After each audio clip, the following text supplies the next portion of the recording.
So this morning I've got Beatrice out because she has done a big wee in her enclosure, so I'll be sorting her out, and I always like getting Beatrice out because, well, she is just pretty awesome and just a really nice snake to handle. So as you saw in the previous video, if you saw it, a lot of the eggs died, unfortunately.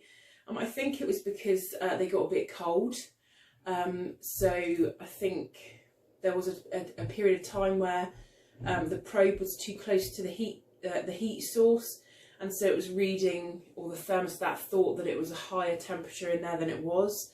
Wasn't for a very long time, maybe a day and a half or 2 days at the most. So you know, it's one of those things. I'll know for next time. It won't happen again.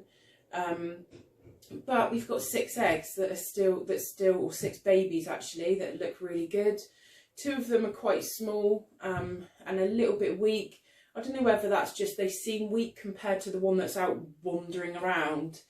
But the one that is a lot more active was on the top shelf, and so when they're on the top, they generally are a little bit ahead because the heat obviously is that little bit higher up there. So it might just be that the others are just a little bit more behind because of the stage of development and stuff with the heat. So we'll keep an eye on it and have a look. I thought I'd show you Beatrice because why wouldn't you want to see her? She's lovely. And let's have another look and see what those babies are doing this morning. If you're wondering, this box, yes, there is a big box there with net and newspaper on the top, and there is a baby seagull in there which decided it was going to fall off the roof, and we found it in the garden. So we're currently feeding it. It's currently eating better than we are on salmon, etc. So I'll dare say pictures of that will be cropping up on Instagram at some point. So let's have a look and see what the babies are doing this morning. Right, so let's have a look and see what is occurring this morning. What I find is that they have their little heads out. Yes. And they quickly put their heads back in. But they seem to be out quite a bit, so let's get the tub out.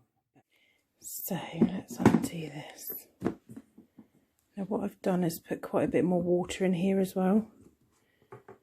So look at these.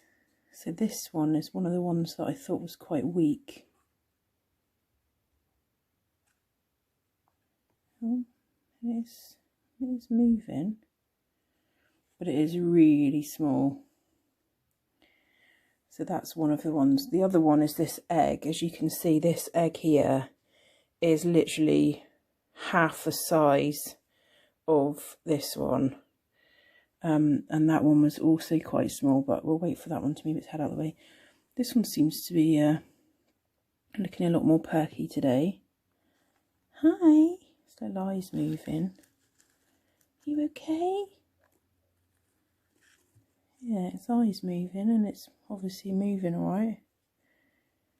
Don't think they're ready to come out yet. I can still see in here a little bit of yolk. So obviously they need to absorb that because that's their first meal. So definitely want that to be absorbed. Oh, the light's not great in there. There's a little head poking up there. Hopefully you can see. Turn this around a little bit. Is that a bit better? Yeah, it's a little head just here. You can just see its line on its head. Just there. So that's that. Now this one here, this one is the one that was out roaming that I put back in. Because it was roaming around all over the place. There it is, it's in there moving, you can see. There's its nose there. Hopefully you can see that. Now this one still has a lot of yolk. The rest seem to have absorbed theirs quite a bit more. But you can see that yellow blob in the middle. So that's the yolk. Oh, my hand's shaking, I'm on a nerve there. Let's swap hands. Yeah, so that little one still looks absolutely fine, still moving, still definitely very much alive. But it's got quite a bit of yolk in the bottom of the egg, whereas in there, can't see as much. Definitely in there you can see that yolk is really quite small. So obviously this snake has absorbed quite a lot of that yolk. So maybe this one might be the one to watch actually. In terms of, is it going to be okay? We'll see. Anyway, time will tell, won't it? This one's just casually sleeping on the other egg. That is so cute.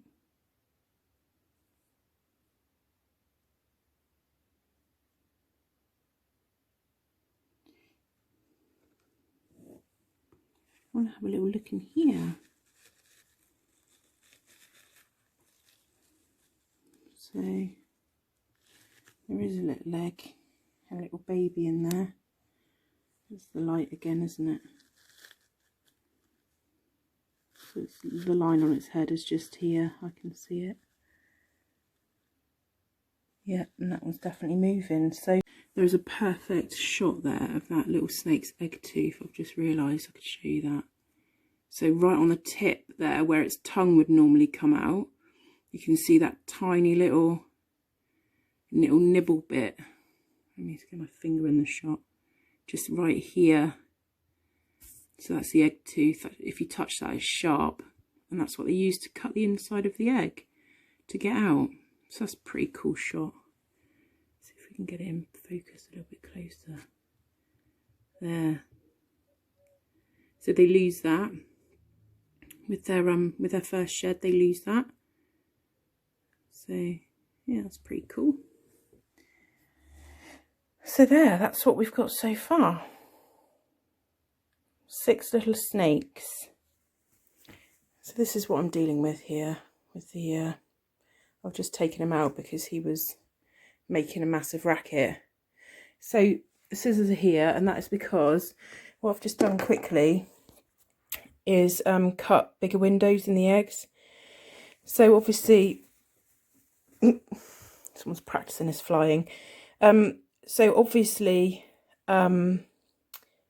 this one, while it had its head out, it was kind of getting its head jammed in the side of the slit where it was cut. So I thought if I just open them up, 1, I can see them better, and 2, they're not going to get jammed half in, half out. So that's what I've done. So sticking with the female Burmese pythons, this is Blossom. She's an albino Burmese python, and as you can see, she is just as soppy and friendly as Beatrice. The only thing I will say about Blossom is she is slightly more food motivated. So she is, again, the same as Tiggy, a snake that I will always go in first. Little rub on the side of the face with a hook, just to say, not feeding you, it's handling time. That will get them usually straight out of feeding mode and into kind of thinking mode. And then I can just put my hand in and get her, and that's no problem at all. As you can see with the eggs, so I've cut a bigger window. But I was finding that they were coming out to kind of investigate around, and then they were getting stuck trying to get back in because they were kind of catching in the V bit of the cut of where I'd cut the egg. So made a big window now, so that won't be an issue. As you can see, they're all looking quite good, really. There are a couple definitely that are small, but we'll see. They, you know, usually an average of around 5 days is when they tend to come out the eggs, but that can be longer or shorter depending on how quickly it takes them to absorb the yolk. So yeah, hopefully they will come out with no issues, and we can get them into the hatchling rack pretty soon. Keeping them damp is really important, you know, keeping them really moist, because they will need to shed that skin. You know, in the next week or two, they will hopefully, or they should all shed their skins. And once they've shed, I can start trying to offer them some food, so that would be really cool. So obviously I'll be keeping everybody updated with that, on the videos. So I'm going to leave it there. Just a quick one, just a quick check on the little babies this morning, and a quick look at these two, well, Beatrice and Blossom, the lovely female Burmese pythons that I've got. And so like the video if you like it, subscribe and hit the bell if you want to see what happens when I start trying to feed those babies. Share it if you know other people that might like this type of content. And I'll see you again.